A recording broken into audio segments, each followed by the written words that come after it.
안녕하세요, 핑플릭스입니다. 오늘은 그 폰지 사기랑 저희 자본주의랑 저희 투자할 때 마음가짐 이런 것들을 좀 같이 얘기해 볼 건데요. 저 친한 친구가 이제 자기 엄마가 그 금융 다단계 투자에 빠져 있다면서 한번 같이 가달라고 하더라고요. 근데 친구가 이제 처음에는 이상했는데 이제 엄마 말 들어보니까 돈이 될 수도 있을 것 같다고 들어보고 괜찮으면 같이 해보자는 거예요. 그래서 제가 이 친구랑 이제 어릴 때 친구랑 그 어머님도 알거든요.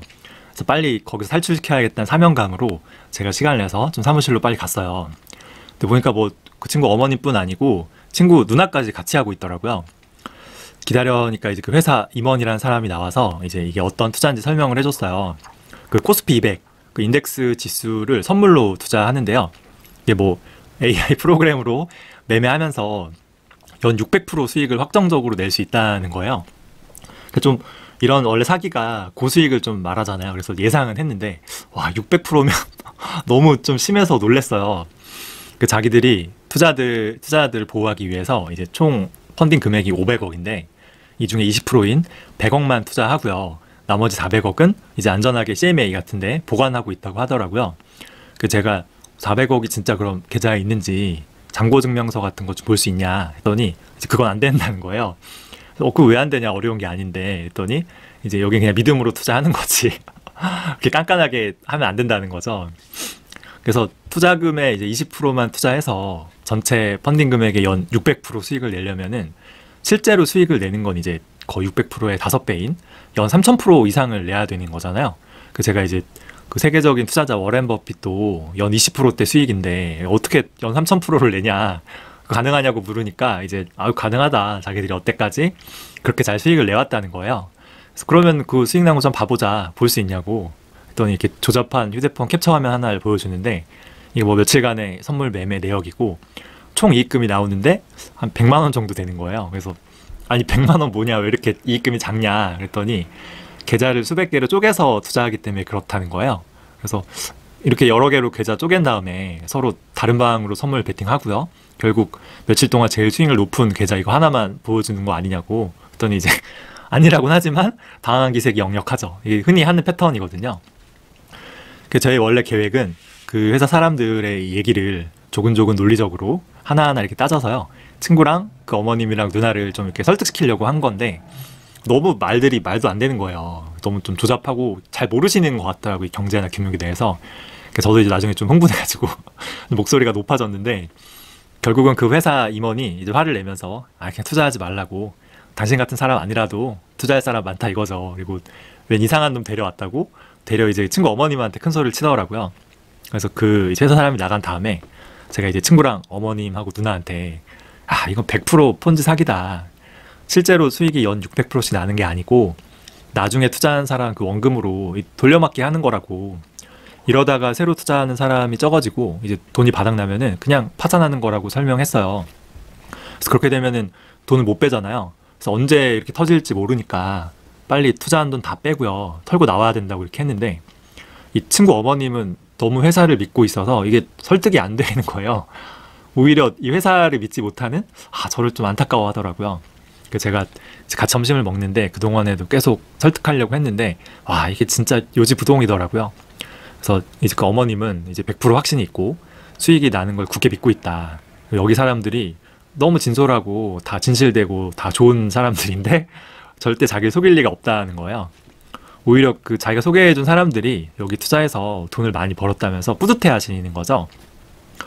그 집에 돌아오는 길에 제가 곰곰이 생각을 해봤어요. 근데 제가 아무리 생각해도 그 친구 어머님이 이 투자의 확신을 가지고 계신 거는 정말 이 회사의 사업 모델이 좋아서가 아니고요, 이게 차곡차곡 내 계좌로 들어오는 돈 때문인 것 같아요. 이미 1년 전부터 투자를 하셨고요, 이 수많은 사람들을 그동안 끌어들이고 또 유치했기 때문에 거기에 대한 이자와 이 소개 수당으로 일반 직장인들은 상상도 못할 좀 엄청난 큰 돈을 받고 계시더라고요. 물론 이 돈은 수익이 아니라 이제 뒤늦게 투자하는 사람들의 원금이겠죠. 그 친구 말 들어보니까 이제 그 친구 어머님이 최근에 옷이랑 막 신발이랑 막 가방 사는 게 장난이 아니라고 해요. 백화점에서 막 수백만 원씩 사신다고 하더라고요.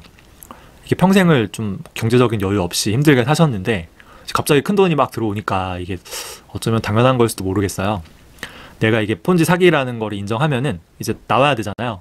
그러면 이 지금의 수입이나 이 풍족한 생활을 포기해야 되는데, 이게 인간이 이런 걸 포기하기가 쉽지가 않죠. 그러니까 실제로는 돈에 대한 욕심 때문인데, 이 우리의 간사한 뇌는 진짜 회사가 수익을 잘 내고 있고 앞으로도 잘 투자가 될 거라는 확신을 갖게 되는 거예요. 그러니까 이게 수익이 난다는 회사의 말을 이게 진짜 믿는 게 아니고요. 내가 그냥 너무 믿고 싶은 거죠. 너무 믿고 싶으니까 진짜로 믿어버리게 되는 거예요. 그러니까 어떻게 보면 일종의 스스로한테 하는 가스라이팅이라고 볼 수도 있죠. 친구 녀석은 더 황당하더라고요. 이제 친구는 이제 어머님이랑 달리 이제 제 말을 듣고 이거는 폰지 사기가 맞는 것 같다고 하더라고요. 사실 연 600%를 확실히 수익 낼 수 있다는 게 이게 좀 누가 봐도 터무니없긴 하잖아요. 근데 친구는 이제 반대로 말하면 이게 파산하기 전에 그 전에만 잘 빠져나오면은 오히려 투자해도 괜찮지 않냐는 거예요. 그러니까 연 600%니까 2천만 원만 투자해도 1년 후에 1억 2천이 되죠. 원금까지 하면 1억 4천. 그래서 1억 깔끔하게 벌고 털고 나오겠다는 거예요. 제가 야 그게 그 1년 되기 전에 터지면 어떡하냐. 다음 달에 터질 수도 있는 건데. 그랬더니 친구는 자기 촉으로는 그래도 한 1년은 더 갈 것 같다고. 진짜 위험해지면 이제 엄마가 알려주지 않겠냐는 거예요. 이 친구는 뭐 제 친구들이 다 비슷한데 이제 작년 초에 아파트를 좀 무리하게 분양받았어요. 그래서 이제 올해 말이나 내년 초에 잔금 대출 받는 거에 대한 스트레스가 좀 심하거든요. 그러니까 이렇게 투자로 1억을 벌으면은 그래도 좀 대출 받을 때 부담이 훨씬 덜하다는 거죠. 아니면 자기가 어떻게 1년에 1억을 벌 수 있냐. 근데 사실 그 말도 맞긴 해요. 그러니까 이 친구가 저도 사실 비슷하지만 별다른 뭐 기술이 없고 어디 대기업이나 좋은 곳에 취직하기가 힘든 상황이에요. 그러니까 인생에 뭐 희망이 없다는 거죠. 그래서 이런 투자가 엄마가 이런 걸 한다는 게 자기한테는 오히려 좀 기회가 아닐까라는 거예요. 사람들이 왜 이런 바보 같은 폰지 사기에 빠지는지 아세요? 이게 삶이 너무 힘들고 희망이 보이지 않기 때문 같아요. 그냥 평범하게 직장 생활해서 집도 살 수 있고 뭐 결혼하고 아이도 낳을 수 있고 근데 노후 준비까지 잘 할 수 있으면요. 이렇게 어리석은 선택을 하지 않아요. 근데 이게 사실 답이 없잖아요. 희망이 없으니까 이런 바보 같은 폰지 사기에 희망을 거는 거죠. 사무실 가서 제가 보니까 대부분이 사람도 엄청 많아요. 평일 낮인데 60대 이상의 어르신 분들이더라고요. 그러니까 아마도 이분들이 노후 준비는 안 됐어요. 나이 들어서 이제 어디 일하기도 힘들고 인생에 별 희망이 없는데 이런 뭐 다단계 이제 폰지 사기지만 이런 금융 투자나 내가 이렇게 좀 소개를 하면은 고수익을 돈을 많이 벌 수 있다는 게 그분들한테는 이제 희망인 거죠. 제 친구한테 물었어요. 이제 너 말대로 뭐 운이 좋아서 이제 이 폰지 사기가 1년을 잘 넘겼어요. 그래서 진짜로 1억을 벌게 되면은 딱 손 털고 나올 수 있냐고. 그랬더니 친구가 말이 없어지더라고요. 그랬더니 좀 생각을 많이 하더니 그게 말처럼 쉽지 않을 거라는 거죠. 이게 인간이 진짜 간사한 존재예요. 제가 진짜 사랑하는 영화 중에 타짜라는 영화가 있는데요. 주인공 고니가 이제 조승우죠, 조승우. 그래서 몇 년 동안 이제 공장에서 모은 돈이랑 이제 누나의 이혼 위자료까지 몽땅 화투로 날려버린 거예요. 그래서 이제 우연히 평경장이란 스승을 만나서 이 화투 타짜 기술을 배우게 되는데요.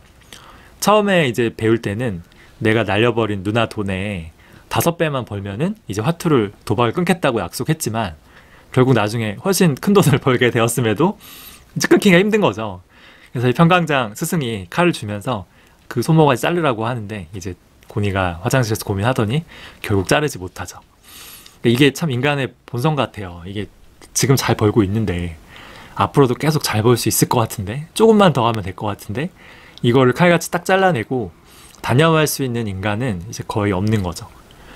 친구 말처럼 1년간 이 폰지 사기가 문제없이 잘 돌아가서 진짜 1억을 벌게 되더라도요. 거기에서 멈추기가 쉽지 않아요. 친구 어머님이 지금 멈출 수 없는 것과 똑같죠. 이 돈 앞에서 우리는 진짜 어리석은 원숭이가 되는 것 같아요. 집으로 돌아오는 길에 이제 이 폰지 사기지만 우리 자본주의 사회 구조도 일종의 폰지 게임이 아닐까라는 생각을 했어요. 뭐 국민연금이나 건강보험 같은 이 세대 간의 폰지 게임은 말할 것도 없고요. 어쩌면 주식이나 부동산, 코인 같은 자산 시장도 좀 비슷한 구석이 있거든요. 2021년 말에 전 좀 싸움을 좀 느꼈어요. 이게 그 2020년 코로나에 풀린 유동성이랑 제로금리로 인해서 자산 가격이 너무 과하게 오르는 거 아니야? 라는 약간 두려움이 생기더라고요.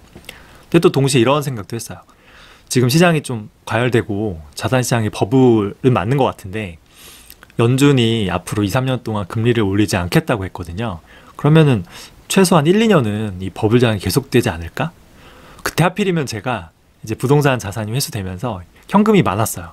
근데 은행에 넣어봤자 1%니까 근데 이런 버블장에 또 한 번에 투자하긴 좀 무섭잖아요. 근데 또 한편으로는 그래 1, 2년만 넣었다가 뒤에 빼자라는 좀 안이한 생각도 있었어요. 이게 이 버블이 1, 2년 동안은 터지지 않을 거라 생각했던 거예요. 어떻게 보면은 1년간은 이 폰지 사기의 문제가 터지지 않을 거라는 제 친구가 생각한 거랑 별 다를 게 없죠. 근데 뭐 다들 알다시피 2, 3년 동안 금리를 올리지 않겠다고 약속했던 연준은 이제 작년부터 금리를 엄청 올렸죠. 버블은 무너졌고요. 저는 자산을 현금화할 기회를 놓쳤죠. 당연히 2021년 당시에 제 수중에 있던 목돈 투자는 엄청난 손실을 지금 기록하고 있죠. 그래서 저도 친구처럼요. 똑같아요. 몇 년간은 문제가 안 터질 줄 알았어요. 근데 그거는 저의 객관적인 판단이었는지 아니면 막 너무 수익이 높으니까 이게 돈에 눈이 흐려진 욕심이었는지 모르겠어요. 한번 얘기한 적이 있는데 제 고등학교 동창 모임이 12명이 있는데 12명 중에서 저랑 다른 친구 1명만 빼고요. 10명이 다 1, 2년 사이에 영끌로 집을 샀어요. 근데 이들 중에서 10명 중에서 집값이 너무 싸서 산 친구는 아마 없을 거예요. 다들 집값이 소득 대비 비싸다고 느끼긴 했지만 그래도 나중에 더 비싼 가격으로 팔면 된다고 생각하는 거죠. 이 부동산 버블이 향후 몇 년간은 내가 돈 벌고 팔 때까지는 꺼지지 않으리라고 생각했던 거예요. 그래서 1년 동안 폰지 사기가 터지지 않으리라 생각했던 친구나 1, 2년 동안 자산시장의 버블이 꺼지지 않으리라 생각했던 과거의 저나 부동산 버블이 앞으로 몇 년간 계속 되리라 생각했던 고등학교 동창들이나 뭐 사실 다를 게 없죠. 물론 주식이나 부동산 투자는 실체가 있고요. 실제로 이 부가가치를 창출하는 자산이잖아요. 그래서 폰지랑은 다르죠. 차원이 다르긴 한데 결국 더 큰 바보가 나타나서 내가 산 것보다 더 비싼 가격으로 이 자산 가격을 계속 받쳐줄 거라고 기대한다는 점에서는 좀 플로우가 비슷한 것 같아요. 돈 앞에서는 인간의 이성적인 판단이 좀 흐려지는 거죠. 그래서 친구 어머님을 어떻게든 설득하려 했지만 뒤돌아보니 저 또한 투자할 때 마음가짐이 좀 비슷한 면이 있었던 거예요. 과유불급이 진짜 좀 맞는 것 같아요. 인간이기에 욕심을 버리기가 쉽지는 않은데 이 투자에 있어서 인간의 본성, 이 탐욕을 좀 절제하는 거는 진짜 너무 중요한 것 같아요. 그래서 시간이 정말 지나서 다시 자산 가격에 버블이 생길 수 있잖아요. 그때 좀 욕심을 버리고 적당한 현금 비중을 유지할 수 있는 이 절제심이 필요하고요. 장기적으로는 전 지금 이제 성장주 100% 투자지만 앞으로 좀 미래에는 배당주나 리츠 같은 좀 중위험 중수익 투자도 같이 병행해야 될 것 같아요. ETF 비중을 높이는 거는 뭐 말할 것도 없죠. 친구랑 이제 그 다단계 이제 폰지 사기 회사에 다녀온 후에 제가 좀 이것저것 검색해 봤는데 대한민국이 사기 공화국이란 말을 진짜 실감했어요. 이게 제가 갔던 그 친구 회사도 그 아까 펀드 금액이 500억이라고 했으니까 이제 피해액이 500억인 거예요. 피해자 수가 아마 투자자 수가 5,000명 가까이 된다고 하더라고요. 근데 이 대단하다 싶었는데 이 정도 사기는 이게 사기 축에도 못 껴요. 이게 500억이 아니고 1,000억이 넘는 몇천억대 사기가 진짜 너무너무 많고요. 무려 1조 원이 넘는 엄청난 폰지 사기도 여러 개 있더라고요. 지금 밝혀진 게 이 정도니까 지금도 계속되고 있는 사기까지 하면 더 많겠죠. 그래서 예전에 희대의 조이팔 사건이 이게 15년 전 기준으로 피해액이 거의 4, 5조 원이에요. 최근에 터졌던 루나코인의 피해액은 50조라고 하거든요. 우리나라는 사기에 대한 처벌이 너무 약한 것 같아요. 예전에 변호사가 한 말이 있는데요. 대한민국은 솔직히 말하면 사기치는 게 똑똑한 거라고, 사기친 놈은 별 처벌도 안 받는데 나중에 빵 나와서 빼돌린 돈으로 호의호식하면서 잘 사는데 정작 돈 날린 피해자들은 이 구제받을 길이 없다는 거예요. 기사를 찾아보니까 한 3, 40억 정도 사기친 인간들이 약 한 5년형 정도 받는 모양이에요. 반면에 1조가 넘는 엄청난 폰지 사기를 일으켰던 IDS의 김모 씨 같은 인간은 15년 받고 끝이더라고요. 그러니까 30억 사기치면 5년 가고요. 1조 원 사기치면 15년이에요. 형량은 3배 차이인데 사기친 금액의 차이는 300배가 넘죠. 이게 사기꾼이 감옥에 들어간다고 해도요, 피해자들이 돈을 돌려받기가 힘들어요. 왜냐하면 돈은 이미 다 빼돌리고 없기 때문이에요. 혹은 뭐 사기꾼도 많이 빼돌렸겠지만 먼저 투자했던 선투자자들이 다 가져간 것도 크죠. 이런 걸 계좌 추적해서 좀 회수하면 좋은데 우리나라는 이걸 하지 않죠. 그 사기친 금액의 10%를 사기꾼이 빼돌렸다 가정하면요, 30억 사기치면은 이제 5년 살고 3억 버는 거고요. 1조 원 사기치면은 15년 살고 1000억을 버는 거예요. 그러니까 즉 대한민국에서는 이 법 자체가 사기를 크면 크게 칠수록 ROE 수익성이 올라가는 거죠. 그래서 보통 이게 좀 작게 폰지 사기로 이게 잡힌 인간들이 감옥에 가서 깨닫는데 이거를 내가 너무 좀 작게 했구나. 출소한 후에 더 큰 폰지 사기를 일으키는 경우가 많다고 해요. 사실 선진국들은 이런 금융사기에 대한 처벌이 진짜 강해요. 피해액이 크면요, 당연히 종신형이에요. 아니면 진짜 수백 년형이죠. 심지어 중국은 금융사기로 사형을 받는 경우도 많거든요. 그래서 우리도 좀 이런 사기꾼들에 대한 처벌을 좀 강화해야 해요. 이게 조이팔 사건이 일어난 지 15년이 지났는데 아직도 형이 이렇게 약한 걸 보면요, 이거 좀 법 쪽에 로비가 있지 않았나 싶기도 해요. 이게 사기 사건이 많이 일어나면요, 변호사 업계가 돈을 벌어요. 왜냐하면 이 사기꾼은 자기를 변호하려고 이제 비싼 로펌 변호사를 쓰고요, 피해자는 이제 이 사기꾼을 처벌하게 하고 내 돈을 찾기 위해서 또 변호사를 써야 되거든요. 그러니까 양쪽으로 변호사를 쓰는 거예요. 만약에 사기꾼에 대한 이 형벌이 강화되고요, 이 계좌 추적도 좀 할 수 있게끔 강화돼서 이 사기 사건이 줄어들게 되면요, 법 쪽의 변호사 수입도 줄어들겠죠. 물론 뭐 그 이유 때문은 아니겠지만 어쨌든 이런 사기꾼에 대한 처벌 강화는 앞으로도 좀 이루어지기가 쉽지 않을 것 같아요.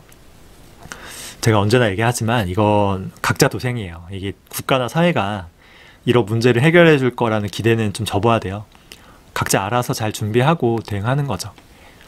이런 폰지 사기도 스스로 잘 방어하는 수밖에 없어요. 국가나 뭐 검찰이나 경찰도요, 이 피해자들 돈을 찾아주지 않거든요. 사기꾼과 뭐 선순위 투자자들 주머니로 들어간 돈은요, 그냥 그걸로 끝이에요. 찾을 수 없어요. 세상에 공짜는 없죠. 은행 이사 그 이상의 수익을 얻기 위해서는 이 엄청난 리스크와 공부도 해야 되고요, 이 마음의 어떤 리스크에 따른 수련, 이 대가가 따른다는 거를 좀 기억해야 돼요.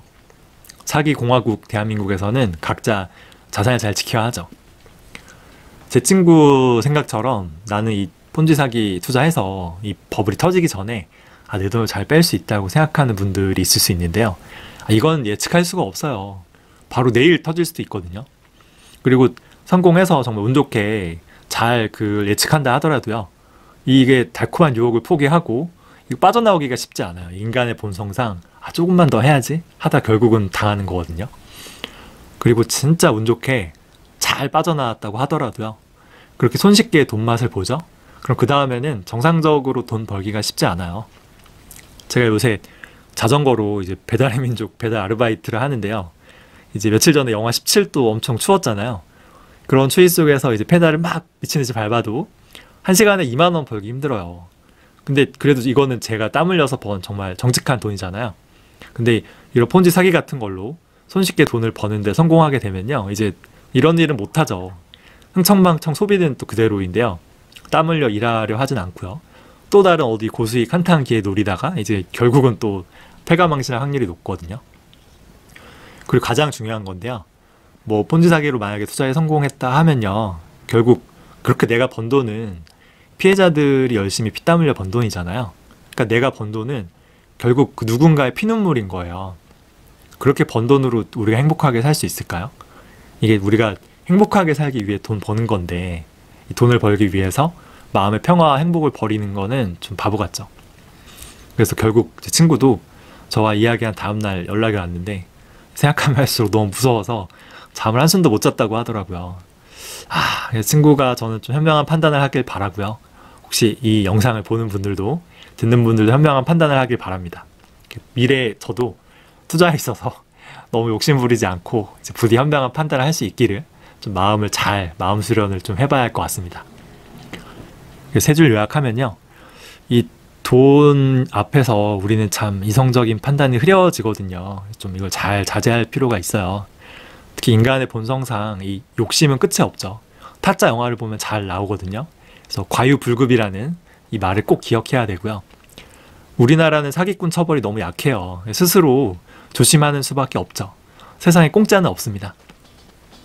그래서 오늘 준비한 이제 내용은 여기까지고요. 혹시 뭐 궁금하신 내용 있으면은 좀 댓글로 남겨주세요. 그래서 들어주셔서 감사합니다.